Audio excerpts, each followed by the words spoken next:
My dear friends and professionalist, I am Uday Singh advocate speaking. ಇವತ್ತು ಇನ್ನೊಂದು ವಿಷಯವನ್ನು ತೆಗೆದುಕೊಂಡು ನಿಮ್ಮ ಮುಂದೆ ನಾನು ಬಂದಿದ್ದೀನಿ. ಇವತ್ತು ನಾನು ಆಯ್ಕೆ ಮಾಡ್ಕೊಂಡಿರ್ತಕ್ಕಂಥ ವಿಷಯ ಅಂತಂದ್ರೆ ವಿಲ್, ಮರಣಶಾಸನ ಮತ್ತು ಪ್ರೊಬೇಟ್.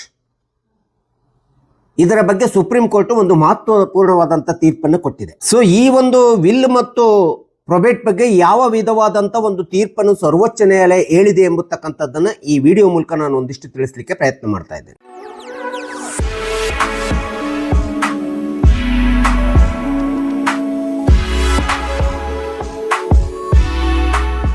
2026ರಲ್ಲಿ ಈ ವಿಲ್ ಮತ್ತು ಪ್ರೊಬೇಟ್ ಹಾಗೂ ಇಂಡಿಯನ್ ಸಕ್ಸೆಷನ್ ಆಕ್ಟ್, ಭಾರತದ ಉತ್ತರಾಧಿಕಾರತ್ವದ ಕಾಯ್ದೆ, ಈ ಮೂರು ಅಂಶಗಳ ಬಗ್ಗೆ ಕುರಿತು ಒಂದು ಅತಿ ಮಹತ್ವಪೂರ್ಣವಾದಂಥ ತೀರ್ಪು ಸುಪ್ರೀಂ ಕೋರ್ಟ್ ಹೇಳಿರ್ತಕ್ಕಂಥದ್ದನ್ನು ನಾವಿಲ್ಲಿ ನೋಡಬೇಕಾಗುತ್ತೆ. ಅದು ಏನು ಹೇಳಿದೆ ಅಂತಂದ್ರೆ, ಮೊಟ್ಟ ಮೊದಲನೇದಾಗಿ ವಿಲ್ ಅಂತೇನಿದೆ, ಶಾಸನ ಅಂತೇನಿದೆ ಅಥವಾ ಪ್ರೊಬೇಟ್ ಅಂತೇನಿದೆ, ಇಂಥ ಒಂದು ವಿಲ್ ಅನ್ನ ಅಥವಾ ಪ್ರೊಬೇಟ್ ಅನ್ನ ಎಕ್ಸಿಕ್ಯೂಟ್ ಮಾಡಬೇಕಾದ್ರೆ ಯಾವುದೇ ವಿಧವಾದಂತ ಕಾಲಮಿತಿ ಇರಲಿಲ್ಲ ಅಂತ ಹೇಳ್ಬಿಟ್ಟು ನಾವೆಲ್ಲರೂ ತಿಳ್ಕೊಂಡಿದ್ವಿ.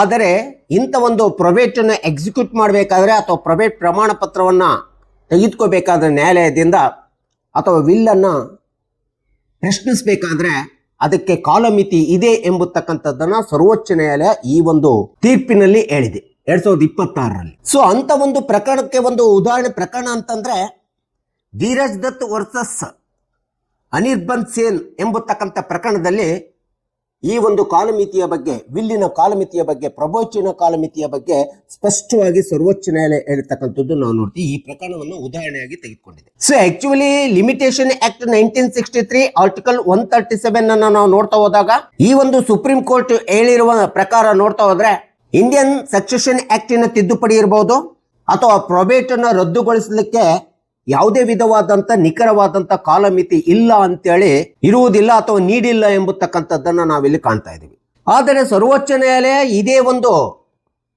ಪ್ರಕರಣವನ್ನು ತೆಗೆದುಕೊಂಡ್ಬಿಟ್ಟು ನಾವು ಯಾವುದೇ ಒಂದು ವಿಲ್ಲಿನ ಮೇಲೆ ಪ್ರೊಬೋಟ್ ಅನ್ನ ರದ್ದುಗೊಳಿಸತಕ್ಕಂಥದ್ದಾಗಬಹುದು ಅಥವಾ ಪ್ರೊಬೋಟ್ ಸರ್ಟಿಫಿಕೇಟ್ ಅನ್ನು ಪಡೆದುಕೊಳ್ಳುವಂತದ್ದಾಗಬಹುದು. ಈ ಎರಡು ಅಂಶಗಳ ಬಗ್ಗೆ ಲಿಮಿಟೇಷನ್ ಆಕ್ಟ್ 1963 ಆರ್ಟಿಕಲ್ 137 ಪ್ರಕಾರ 3 ವರ್ಷಗಳವರೆಗೆ ಕಾಲಮಿತಿ ಒಳಗಡೆ ಯಾವುದೇ ವಿಲ್ ಅನ್ನ ರದ್ದುಗೊಳಿಸುವಂತ ಕಾಲಮಿತಿ ಇದೆ ಎಂಬತಕ್ಕಂಥದ್ದನ್ನ ಸೆಕ್ಷನ್ 137 ಆರ್ಟಿಕಲ್ 137 ಸ್ಪಷ್ಟವಾಗಿ ಹೇಳಿದೆ ಅಂತ ಹೇಳ್ಬಿಟ್ಟು ಸುಪ್ರೀಂ ಕೋರ್ಟ್ ತನ್ನ ಈ ಮೇಲಿನ ಪ್ರಕರಣದ ಪ್ರಕಾರ ಹೇಳಿರ್ತಕ್ಕಂಥದ್ದನ್ನ ನಾವಿಲ್ಲಿ ನೋಡ್ತಾ ಇದ್ದೀವಿ. ಯಾವುದೇ ಒಂದು ಸರ್ಕಾರಿ ಪ್ರಕ್ರಿಯೆ ಒಳಗಡೆ ಮುಟೇಷನ್ ಮಾಡುವಂತ ಸಮಯದಲ್ಲಿ ಕಂದಾಯ ಇಲಾಖೆ ಇರ್ಬೋದು ಅಥವಾ ಮಾನ್ಯ ನ್ಯಾಯಾಲಯ ನೋಟಿಸ್ ಅನ್ನ ಕಳಿಸಿದಂತ ಸಂದರ್ಭದೊಳಗಡೆ ಯಾವುದೇ ಒಬ್ಬ ಪಕ್ಷಕಾರ ನನಗೆ ವಿಲ್ ಬಗ್ಗೆ ಆಗಲಿ ಪ್ರೊಬೇಟ್ ಬಗ್ಗೆ ಆಗಲಿ ಯಾವುದೇ ವಿಧವಾದಂತ ಮಾಹಿತಿ ನನಗೆ ಗೊತ್ತಿಲ್ಲ ಎಂಬತಕ್ಕಂಥದ್ದನ್ನ ಬಹಳ ವರ್ಷಗಳ ಕಾಲ ಮಾನ್ಯ ನ್ಯಾಯಾಲಯದ ಮುಂದೆ ವಾದವನ್ನ ಮಂಡಿಸಲಿಕ್ಕೆ ಅವಕಾಶ ಇಲ್ಲ ಎಂಬತಕ್ಕಂಥದ್ದನ್ನ, ಸಾಧ್ಯವಿಲ್ಲ ಎಂಬತಕ್ಕಂಥದ್ದನ್ನ ಸುಪ್ರೀಂ ಕೋರ್ಟ್ ಹೇಳ್ತಾ ಇದೆ. ಯಾವುದೇ ಪ್ರೊಬೇಟ್ ಅಥವಾ ವಿಲ್ ಅನ್ನು ರದ್ದುಗೊಳಿಸಬೇಕಾದ್ರೆ ಅದಕ್ಕೆ ಕಾಲಮಿತಿ ಇದೆ ಆರ್ಟಿಕಲ್ 137 ಪ್ರಕಾರ ಎಂಬತಕ್ಕಂಥದ್ದು ಸರ್ವೋಚ್ಚ ನ್ಯಾಯಾಲಯ ಸ್ಪಷ್ಟವಾಗಿ ಹೇಳ್ತಾ ಇದೆ. ಅದು 3 ವರ್ಷಗಳ ಕಾಲ. ಅಥವಾ ಮಾನ್ಯ ನ್ಯಾಯಾಲಯ ಅಥವಾ ಸಂಬಂಧಪಟ್ಟಂತ ಸರ್ಕಾರಿ ಇಲಾಖೆ ಮುಟೇಷನ್ ಮಾಡುವಂತ ಸಂದರ್ಭದಲ್ಲಿ ಏನು ನೋಟಿಸ್ ಅನ್ನು ಕಳಿಸಿರ್ತದೆ, ಆ ಒಂದು ನೋಟಿಸ್ ಅನ್ನೇ ಕನ್ಸ್ಟ್ರಕ್ಟಿವ್ ನೋಟಿಸ್ ಅಂತ ಹೇಳ್ಬಿಟ್ಟು, ತಿಳುವಳಿಕೆಯ ದಿನ ಮಾಹಿತಿ ಅಂತ ಹೇಳ್ಬಿಟ್ಟು ಪರಿಗಣಿಸಿ ಅಲ್ಲಿಂದ 3 ವರ್ಷಗಳ ಕಾಲದ ಒಳಗಡೆ ಯಾವುದೇ ವಿಲ್ ಅನ್ನ ಅಥವಾ ಪ್ರೊಬೇಟ್ ಅನ್ನ ರದ್ದುಗೊಳಿಸುವಂತ ಹಕ್ಕು ಪಕ್ಷಕಾರರಿಗೆ ಇರ್ತದೆ. ಇಂಥ ಒಂದು 3 ವರ್ಷದ ಕಾಲಮಿತಿಯನ್ನ ಮೀರಿದ ನಂತರ ಯಾವುದೇ ವಿಧವಾದಂತ ವಿಲ್ ಅನ್ನಾಗ್ಲಿ ಅಥವಾ ಪ್ರೊಬೇಟ್ ಅನ್ನಾಗ್ಲಿ ರದ್ದುಗೊಳಿಸಲಿಕ್ಕೆ ಅವಕಾಶವಿಲ್ಲ ಎಂಬತಕ್ಕಂಥದ್ದು ಮಾನ್ಯ ನ್ಯಾಯಾಲಯ ಈ ಒಂದು ತೀರ್ಪಿನಲ್ಲಿ ಹೇಳ್ತಾ ಇದೆ. ಅಥವಾ ಇನ್ನೊಂದು ಅರ್ಥದಲ್ಲಿ ಹೇಳ್ಬೇಕಂತಂದ್ರೆ ಕಾಲಮಿತಿ, ಪ್ರೊಬೇಟ್ನ ಕಾಲಮಿತಿ, ವಿಲ್ಲಿನ ಕಾಲಮಿತಿ ಮಾನ್ಯ ನ್ಯಾಯಾಲಯ ಹೇಳ್ತಾ ಇದೆ, ಎದುರುದಾರರ ಅಥವಾ ಪಕ್ಷಕಾರರ ಅಂತ ಏನಿರ್ತಾನೆ, ಡಿಫೆಂಡೆಂಟ್ ಏನಿರ್ತಾನೆ, ಅವನಿಗೆ ಯಾವ ದಿನದಂದು ಮಾಹಿತಿ ಬಂದಿರ್ತದೆ ವಿಲ್ಲಿನ ಬಗ್ಗೆ ಅಥವಾ ಪ್ರೊಬೇಟ್ ಬಗ್ಗೆ ಮಾಹಿತಿ ಬಂದಿರ್ತದೆ, ಮಾಹಿತಿ ಬಂದ ದಿನಾಂಕದಿಂದ ಹಿಡಿದು ಆ ಒಂದು ಡೇಟ್ ಆಫ್ ನಾಲೆಡ್ಜ್ ಅಂತ ಏನ್ ಹೇಳ್ತೀವಲ್ಲ, ಆ ಡೇಟ್ ಆಫ್ ನಾಲೆಡ್ಜಿನ ದಿನದಿಂದ ಹಿಡಿದು 3 ವರ್ಷ ಕಾಲಮಿತಿ ಇರ್ತದೆ. ಆ 3 ವರ್ಷದ ಕಾಲಮಿತಿ ಒಳಗಡೆ ಕಾಲಮಿತಿ ಕಾಯ್ದೆ ಆರ್ಟಿಕಲ್ 137 ಪ್ರಕಾರ ಪ್ರಶ್ನಿಸಬೇಕಾಗುತ್ತೆ. ವಿಲ್ ಅನ್ನ ರದ್ದುಗೊಳಿಸತಕ್ಕಂಥ ಅಥವಾ ಪ್ರೊಬೇಟ್ ಅನ್ನ ರದ್ದುಗೊಳಿಸತಕ್ಕಂಥದ್ದನ್ನ ಪ್ರಶ್ನಿಸಬಹುದು. ಆ 3 ವರ್ಷ ಕಾಲಮಿತಿ ಮೀರಿದ ನಂತರ ಪ್ರಶ್ನಿಸಲಿಕ್ಕೆ ಬರೋದಿಲ್ಲ ಎಂಬತಕ್ಕಂಥದ್ದನ್ನು ಕೂಡ ಇಲ್ಲಿ ಸ್ಪಷ್ಟವಾಗಿ ಹೇಳಿರ್ತಕ್ಕಂಥದ್ದು ನಾವು ನೋಡ್ತಾ ಇದ್ದೀವಿ. ಇನ್ನು ಸುಪ್ರೀಂ ಕೋರ್ಟ್ 2026ರಲ್ಲಿ ಇನ್ನೊಂದು ಅತಿ ಮಹತ್ವಪೂರ್ಣವಾದಂತ ಒಂದು ತೀರ್ಪನ್ನ ವಿಲ್ಲು ಮತ್ತು ಪ್ರೊಬೇಟಿನ ಕಾಲಮಿತಿ ಬಗ್ಗೆ ಕೊಟ್ಟು ಹೇಳಿರ್ತಕ್ಕಂತಂದ್ರೆ, ನೈಸರ್ಗಿಕವಾಗಿ ವಾರಸುದಾರರಾಗಿರ್ತಕ್ಕಂಥವರನ್ನ ಹೊರಗಿಟ್ಟು ಯಾವುದೇ ಒಬ್ಬ ವ್ಯಕ್ತಿ ತನ್ನದೇ ಆಗಿರ್ತಕ್ಕಂಥ ಸ್ವಯಾರ್ಜಿತ ಆಸ್ತಿಯನ್ನ ವಿಲ್ ಮಾಡಿದಂತ ಸಂದರ್ಭದೊಳಗಡೆ ಅಂತ ಒಂದು ವಿಲ್ಲನ್ನ ನೈಸರ್ಗಿಕವಾಗಿರ್ತಕ್ಕಂಥ ವಾರಸುದಾರರನ್ನ ಹೊರಗಿಟ್ಟಿದ್ದಾರೆ ಎಂಬತಕ್ಕಂಥ ಕಾರಣವನ್ನ ಕೊಟ್ಬಿಟ್ಟು ಅಂತ ವಿಲ್ಲು ಅಥವಾ ಪ್ರೊಬೇಟ್ ಅನ್ನು ರದ್ದುಗೊಳಿಸಲಿಕ್ಕೆ ಬರೋದಿಲ್ಲ ಎಂಬತಕ್ಕಂಥದ್ದನ್ನ ಸರ್ವೋಚ್ಚ ನ್ಯಾಯಾಲಯ ಸ್ಪಷ್ಟವಾಗಿ ಹೇಳಿದೆ. ಉದಾಹರಣೆಗೆ ಒಂದು ಸೆಲ್ಫ್ ಅಕ್ವೈರ್ಡ್ ಪ್ರಾಪರ್ಟಿ ಇದೆ, ಸ್ವಯಾರ್ಜಿತ ಆಸ್ತಿ ಇದೆ. ಒಬ್ಬ ವ್ಯಕ್ತಿ ತಾನು ಗಳಿಸಿದಂತ ಸ್ವಯಾರ್ಜಿತ ಆಸ್ತಿಯನ್ನ ಸ್ವತಃ ಹೆಂಡತಿ ಮಕ್ಕಳನ್ನ ಹೊರಗಿಟ್ಬಿಟ್ಟು ಅಂತ ಒಂದು ಸ್ವಯಾರ್ಜಿತ ಆಸ್ತಿಯನ್ನ ತನ್ನ ತಮ್ಮನಿಗೋ ಅಣ್ಣನಿಗೋ ಅಥವಾ ತನ್ನ ಸೋದರಿಯರಿಗೋ ವಿಲ್ಲನ್ನ ಮಾಡಿರ್ತಾನೆ. ಸೊ ಈ ರೀತಿ ತನ್ನ ಸ್ವತಃ ಹೆಂಡತಿ ಮಕ್ಕಳನ್ನ ಹೊರಗಿಟ್ಟಿದ್ದಾನೆ ಎಂಬತಕ್ಕಂತ ಸಸ್ಪೇಷಿಯಸ್ ಅನುಮಾನಾಸ್ಪದವಾದಂತ ಅಂಶವನ್ನು ತೆಗೆದುಕೊಂಡ್ಬಿಟ್ಟು ಆ ವಿಲ್ ಅನ್ನ ಅಂತ ಪ್ರೊಬೇಟ್ ಅನ್ನ ರದ್ದುಗೊಳಿಸಲಿಕ್ಕೆ ಸಾಧ್ಯವಿಲ್ಲ ಅಂತ ಹೇಳ್ಬಿಟ್ಟು ಇಲ್ಲಿ ಸರ್ವೋಚ್ಚ ನ್ಯಾಯಾಲಯ ಹೇಳ್ತಾ ಇದೆ. ಯಾಕಂದ್ರೆ ಒಬ್ಬ ವ್ಯಕ್ತಿ ತಾನು ಗಳಿಸಿದಂತ ಆಸ್ತಿಯನ್ನ ಯಾರಿಗ್ ಬೇಕಾದ್ರೂ ಕೂಡ ವಿಲ್ ಮಾಡ್ತಕ್ಕಂಥದ್ದು, ದಾನ ಮಾಡ್ತಕ್ಕಂಥದ್ದು ಅವನ ಕಾನೂನುಬದ್ಧವಾಗಿರ್ತಕ್ಕಂಥ ಹಕ್ಕಾಗಿರ್ತದೆ. ಆದ್ರೆ ಆ ವಿಲ್ ಅನ್ನ ಬರೆಯುವಂತ ಸಂದರ್ಭದಲ್ಲಿ ಆರೋಗ್ಯವಂತ ಮನಸ್ಸಿನಿಂದ, ಸೌಂಡ್ ಮೈಂಡಿನಿಂದ ವಿಲ್ ಅನ್ನ ಮಾಡಿರ್ಬೇಕೆಂಬತಕ್ಕಂಥದ್ದು ಕಾನೂನಿನ ಸ್ಪಷ್ಟವಾದಂತ ಒಂದು ಪ್ರಕ್ರಿಯೆ ಅಂತೇಳಿ ಸುಪ್ರೀಂ ಕೋರ್ಟ್ ಹೇಳ್ತಾ ಇದೆ.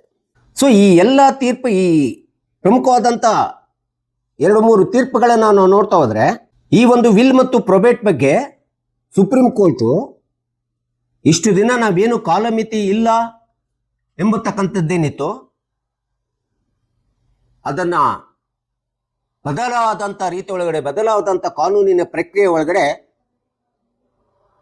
ಕಾಲಮಿತಿ ಕಾಯ್ದೆ 1963 ಆರ್ಟಿಕಲ್ 137 ಪ್ರಕಾರ ನೀವು ಯಾವುದೇ ವಿಲ್ ಅನ್ನ ಅಥವಾ ಪ್ರೊಬೇಟ್ ಅನ್ನ ರದ್ದುಗೊಳಿಸಲಿಕ್ಕೆ ನೀವು 3 ವರ್ಷದ ಒಳಗಡೆ ಅದಕ್ಕೆ ಅರ್ಜಿಯನ್ನು ಹಾಕೋಬೇಕು ಅಥವಾ ಕೇಳ್ಕೋಬೇಕು. 3 ವರ್ಷ ಕಾಲಮಿತಿ ಒಳಗಡೆ ಕೇಳಬೇಕು.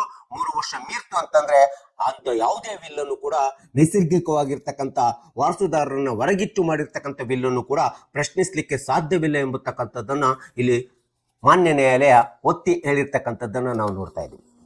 ಅಷ್ಟಲ್ಲದೆ ಭಾರತೀಯ ಉತ್ತರಾಧಿಕಾರತ್ವ ಕಾಯ್ದೆ ಇಂಡಿಯನ್ ಸಕ್ಸೆಷನ್ ಆಕ್ಟ್ 1956ಗೆ ಇದ್ರ ಪ್ರಕಾರ ಇದನ್ನ ಭಾರತದ ಕೇಂದ್ರ ಸಂಸತ್ತು ಸೆಕ್ಷನ್ 213ಗೆ ತಿದ್ದುಪಡಿ ತಂದ್ಬಿಟ್ಟು ಪ್ರೊಬೇಟ್ ಎಂಬತಕ್ಕಂಥದ್ದು ಕಡ್ಡಾಯವಲ್ಲ ಎಂಬತಕ್ಕಂಥದ್ದನ್ನ ಸುಪ್ರೀಂ ಕೋರ್ಟ್ ಈ ಒಂದು ತೀರ್ಪಿನಲ್ಲಿ ಹೇಳಿರ್ತಕ್ಕಂಥದ್ದು ನಾವು ನೋಡ್ತಾ ಇದ್ದೇವೆ. ಹೀಗೆ ಯಾವುದೇ ಒಂದು ಮರಣ ಶಾಸನವನ್ನ ಬರೆದಂತ ಸಂದರ್ಭದಲ್ಲಿ ಅದನ್ನು ಎಕ್ಸಿಕ್ಯೂಟ್ ಮಾಡಬೇಕಾದ್ರೆ, ಕಾರ್ಯರೂಪದಲ್ಲಿ ತರಬೇಕಾದ್ರೆ ಈ ಒಂದು ಸಂಸತ್ತಿನ ಉತ್ತರಾಧಿಕಾರತ್ವ ಕಾಯ್ದೆ 213ರ ಸೆಕ್ಷನ್ ತಿದ್ದುಪಡಿಯ ಪ್ರಕಾರ ಪ್ರೊಬೇಟ್ ಪ್ರಮಾಣ ಪತ್ರ ಅಂದ್ರೆ ವಿಲ್ಲಿನ ನೈಜತೆ ಬಗ್ಗೆ ಅಥವಾ ವಿಲ್ಲು ಕಾನೂನುಬದ್ಧವಾಗಿದೆಯೋ ಅಥವಾ ಇಲ್ಲವೋ ಎಂಬತಕ್ಕಂಥದ್ದನ್ನ ನ್ಯಾಯಾಲಯದಲ್ಲಿ ಅರ್ಜಿ ಹಾಕೊಂಡ್ಬಿಟ್ಟು ಎಕ್ಸಿಕ್ಯೂಟರ್ ಒಂದು ಪ್ರೊಬೇಟ್ನ ಪ್ರಮಾಣ ಪತ್ರವನ್ನು ಏನು ತೆಗೆದುಕೊಂಡು ಬರ್ತಾನೆ, ಆ ಪ್ರೊಬೇಟಿನ ಪ್ರಮಾಣ ಪತ್ರ ಇನ್ನು ಮೇಲೆ ವಿಲ್ ಎಕ್ಸಿಕ್ಯೂಟ್ ಮಾಡಬೇಕಾದ್ರೆ ಆ ಒಂದು ಪ್ರೊಬೇಟ್ ಪ್ರಮಾಣ ಪತ್ರವನ್ನು ಮಾನ್ಯ ನ್ಯಾಯಾಲಯದಲ್ಲಿ ಡಿಗ್ರಿ ಮಾಡಿಸ್ಕೊಂಡು ಬರ್ತಕ್ಕಂಥದ್ದು ಕಡ್ಡಾಯವಲ್ಲ. It is an option. ಕಡ್ಡಾಯವಲ್ಲ, ಅದು ಒಂದು ಆಯ್ಕೆ ಅಂತೇಳಿ ಸುಪ್ರೀಂ ಕೋರ್ಟು ಈ ಒಂದು ಪ್ರಕರಣದಲ್ಲಿ ಧೀರಜ್ ದತ್ ವರ್ಸಸ್ ಅನಿರ್ಬನ್ಸನ್ ಸೇನ್ ಎಂಬತಕ್ಕಂಥವರ ಪ್ರಕರಣದಲ್ಲಿ ಸ್ಪಷ್ಟವಾಗಿ ಹೇಳಿರ್ತಕ್ಕಂಥದ್ದನ್ನು ನಾವಿಲ್ಲಿ ನೋಡ್ತಾ ಇದ್ದೀವಿ. ಇದರಿಂದ ಏನಾಗಿದೆ ಅಂತಂದ್ರೆ, ಪಕ್ಷಕಾರರಿಗೆ, ಸಾರ್ವಜನಿಕರಿಗೆ ವಿಲ್ ಎಕ್ಸಿಕ್ಯೂಟ್ ಮಾಡ್ತಕ್ಕಂಥ ಕಾನೂನಿನ ಪ್ರಕ್ರಿಯೆ ಏನಿದೆಯಲ್ಲ, ಎಕ್ಸಿಕ್ಯೂಟರ್ ಯಾರಿಗೆ ವಿಲ್ ಬರೆದಿರ್ತಾರೆ ಅವನ ಹೆಸರಿಗೆ ಅದನ್ನ ವರ್ಗಾವಣೆ ಮಾಡುವಂತಕ್ಕೆ ಪ್ರೊಬೇಟ್ ಅನ್ನ ತೆಗೆದುಕೊಂಡು ಬರ್ತಕ್ಕಂಥದ್ದು, ಪ್ರೊಬೇಟ್ ಪ್ರಮಾಣ ಪತ್ರ ಮಾನ್ಯ ನ್ಯಾಯಾಲಯದಿಂದ ಮಾಡಿಸ್ಕೊಂಡು ಬರ್ತಕ್ಕಂಥದ್ದು ಕಡ್ಡಾಯವಲ್ಲ, ಅದು ಆಯ್ಕೆ ಆಗಿದೆ. ಇದರಿಂದ ವಿಲ್ ಎಕ್ಸಿಕ್ಯೂಟ್ ಮಾಡತಕ್ಕಂಥ ಕಾನೂನಿನ ಪ್ರಕ್ರಿಯೆಯಲ್ಲಿ ತುಂಬ ಸರಳ ಮತ್ತು ಸುಲಭ ಇದೆ ಎಂಬತಕ್ಕಂಥದ್ದು ಮತ್ತು ಪ್ರೊಬೇಟಿನ ಆಯ್ಕೆ ಆಪ್ಷನ್ ಆಗಿದೆ ಪ್ರೊಬೇಟ್ ಎಂಬತಕ್ಕಂಥದ್ದನ್ನು ಈ ಒಂದು ಸುಪ್ರೀಂ ಕೋರ್ಟಿನ ತೀರ್ಪಿನಲ್ಲಿ ಪಕ್ಷಕಾರರಿಗೆ ಸಾರ್ವಜನಿಕರಿಗೆ ಕಾನೂನಿನ ಸರಳತೆ ಸುಲಭತೆ ಉಂಟಾಗಿದೆ ಎಂಬತಕ್ಕಂಥದ್ದನ್ನು ಈ ಒಂದು ಪ್ರಕರಣದ ಪ್ರಕಾರ ಪಕ್ಷಕಾರರು ಸಾರ್ವಜನಿಕರು ನೀವುಗಳೆಲ್ಲರೂ ಸಹ ತಿಳ್ಕೊಳ್ಳಿ ಎಂಬತಕ್ಕಂಥ ಹಿನ್ನೆಲೆಯನ್ನು ಇಟ್ಕೊಂಡು ನನ್ನ ವಿಡಿಯೋ ಇಷ್ಟ ಆಗಿದ್ದರೆ ಶೇರ್ ಮಾಡಿ, ಲೈಕ್ ಮಾಡಿ, ಕಮೆಂಟ್ ಮಾಡಿ ಮತ್ತು ನನ್ನ ಚಾನಲ್ಗೆ ಇನ್ನೂ ಯಾರ್ಯಾರು ಸಬ್ಸ್ಕ್ರೈಬ್ ಆಗಿಲ್ಲ ನೀವೆಲ್ಲರೂ ಸಬ್ಸ್ಕ್ರೈಬ್ ಆಗಬೇಕಂತ ಕೇಳ್ಕೊಳ್ತಾ ಇವತ್ತಿನ ವಿಷಯಕ್ಕೆ ವಿರಾಮ ಹೇಳ್ತೀನಿ. ಇನ್ನೊಂದು ವಿಷಯವನ್ನು ತೆಗೆದುಕೊಂಡು ನಾನು ನಿಮ್ಮ ಮುಂದೆ ಬರ್ತೀನಿ. ಜೈ ಹಿಂದ್, ಜೈ ಕರ್ನಾಟಕ.